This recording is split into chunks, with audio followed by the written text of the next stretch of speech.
In Brazil, they are suffering. It is partly on account of lacking this center of gravity.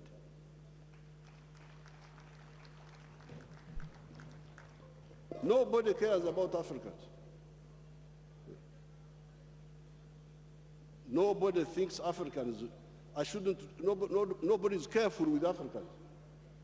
I shouldn't do this because the Africans will be unhappy. No, Africans don't matter.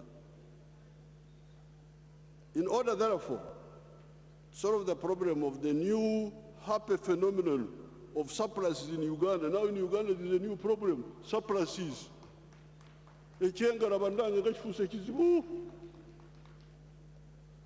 Amaido, Duma, Ebikado, Binji Kamara. So Echengara has become a problem. But the Chengara is a good problem. In order, therefore, to solve the problem of the new happy phenomenon of surplus in Uganda, we need to deal, along with our brothers and sisters in Africa, with three issues: regional and continental integration, to unite the regional and continental markets, to support production of goods and services better. Higher purchasing power in Uganda so that Ugandans can buy more. This is the answer for the markets. Number three, and good quality products at comparative cost that can be accepted in national, regional, continental, and international markets. These are the three answers to the issue of Echengera, surpluses, which is a new problem in Uganda. To intensify the struggle for socio-economic transformation, we shall aggressively and without compromise deal with some obstacles. Ekisanja kino bannange, ekisanja kino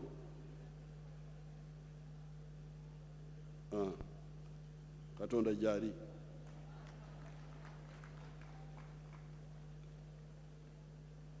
There was some resistance by some parasite groups to our policies of creating and properly using the wealth funds such as Operation Wealth Creation Money, youth funds, women fund, the Myoga fund, etc. We have been having resistance on that. Era nsanyuse abazukulu bange ab'omu ghetto nabo bali wano bazze bali awo. Ab'omu ghetto gye muli waliwo ab'omu ghetto bali awo. Naye bw'owulira ensonga zaabwe ziba mu bakulembeze, abakulembeze be baleeta ekizibu. Ze nseke enzibikidde.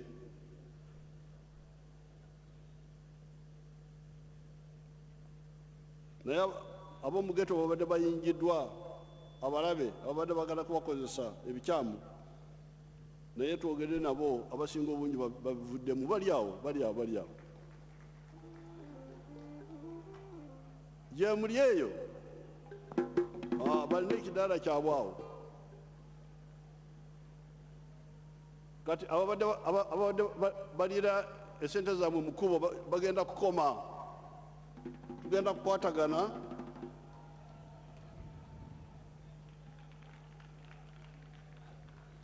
Omuganda wagambira nti ekiri mutu kimanyi bwananyini kyo. Kyesibye n'abageto ffe abakimanyi. Implementing free education in government primary and secondary schools. That free education must be implemented. Providing free vaccines and therapeutic drugs in government health centers. Protecting Bibanja owners over the iniquitous Milo land system, ensuring that the feeder roads are in good condition following the provision of good road equipment for all districts, fighting corruption of government officials, including magistrates and the policemen, and dealing decisively with the cattle thieves and those who steal crops from the gardens.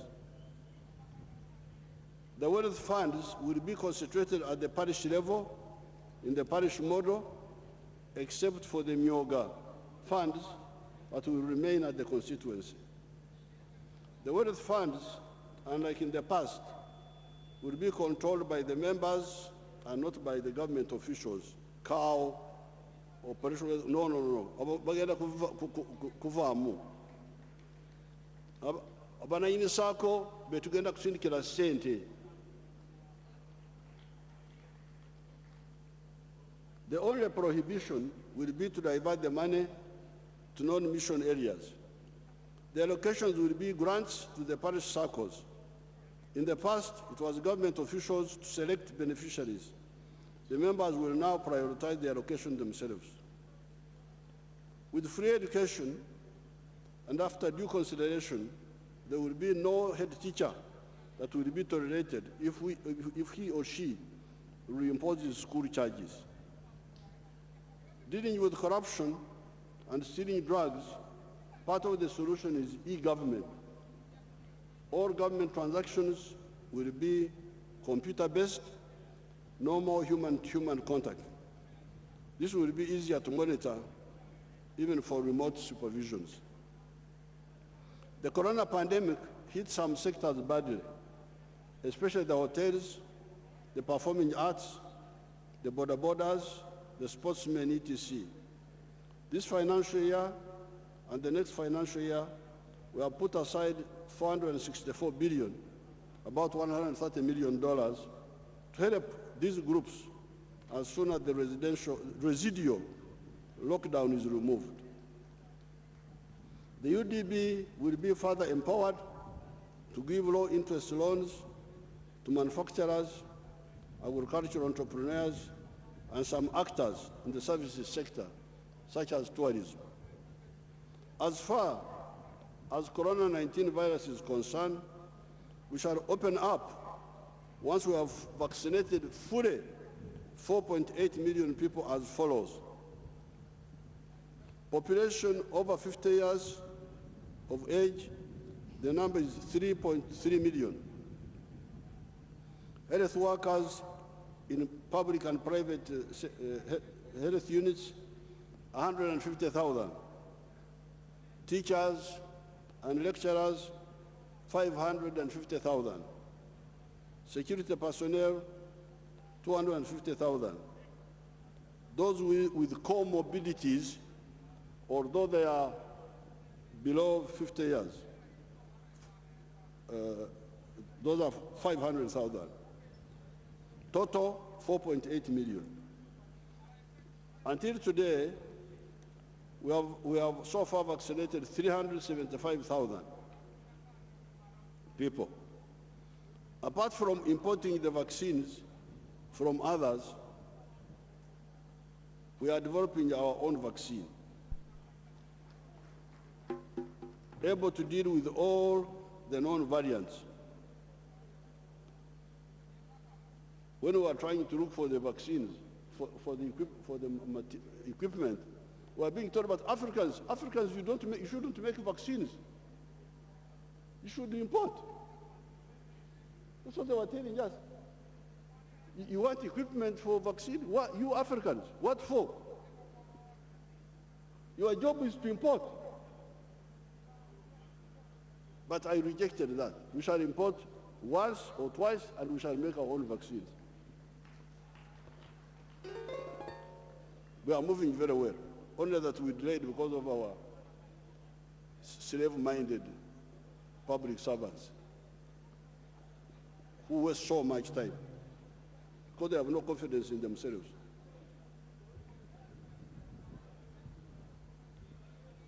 We have also been trying in humans some therapeutic materials which seem to be effective. Our diagnostics are reaching industrial level, and we have finalized the construction plans for the diagnostic factory. Construction should commence soon. On prevention, the tough measures we took limited the damage. Until the 8th of May, we have had 442,226 infections, 41,652 recoveries, and 346 deaths. Finally, I thank their excellencies that have honored us with their presence on this occasion.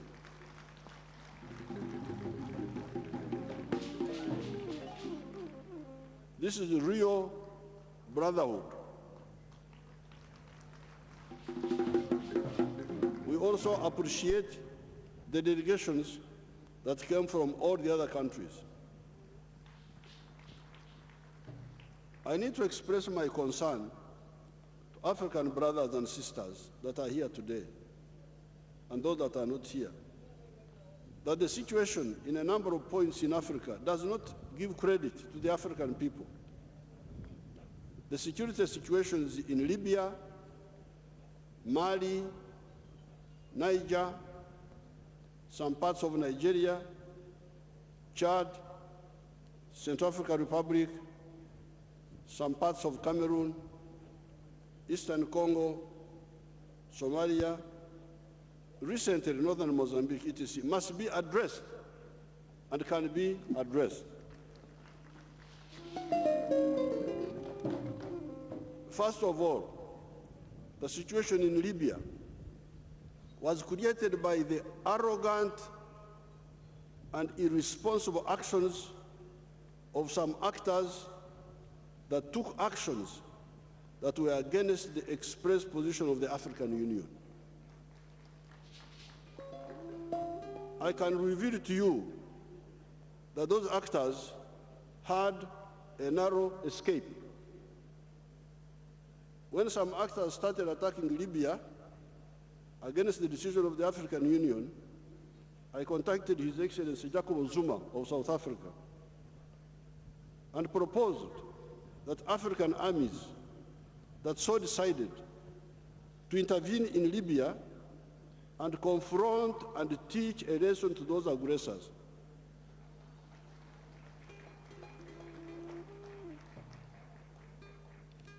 We were let down by Muammar Gaddafi, who abandoned Tripoli without a fight.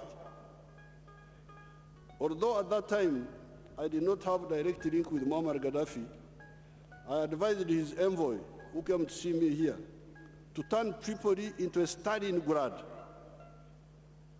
With H.E. Jacob Zuma, we had to work out a solution for the aircrafts and cruise missiles that some people use to attack defenseless people from far away, so that if the aggressors so wished, could come on the ground and we fight man to man.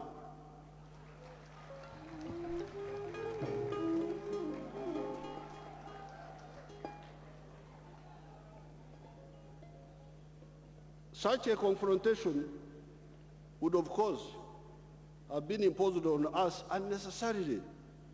We have, since a long time ago, stated that the African patriots, like we in the NRM, are neither pro-West nor pro-East.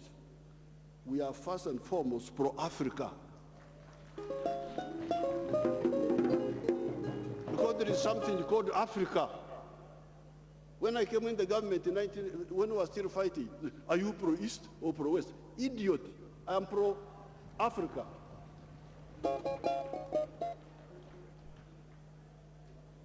I cannot be here to be pro-others, but not pro myself.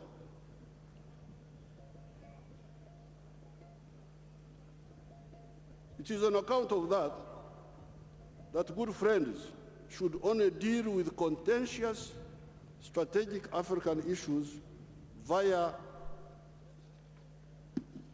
the African Union. Bypassing the African Union is not acceptable when it comes to dangerous strategic African issues. We have no interest in fighting anybody except poverty and underdevelopment in Africa, starting with Uganda. However, some actors are always in search of enemies. They are looking for enemies. You are not an enemy, they declare you an enemy. Okay, if you want to be an enemy, we can sort out issues.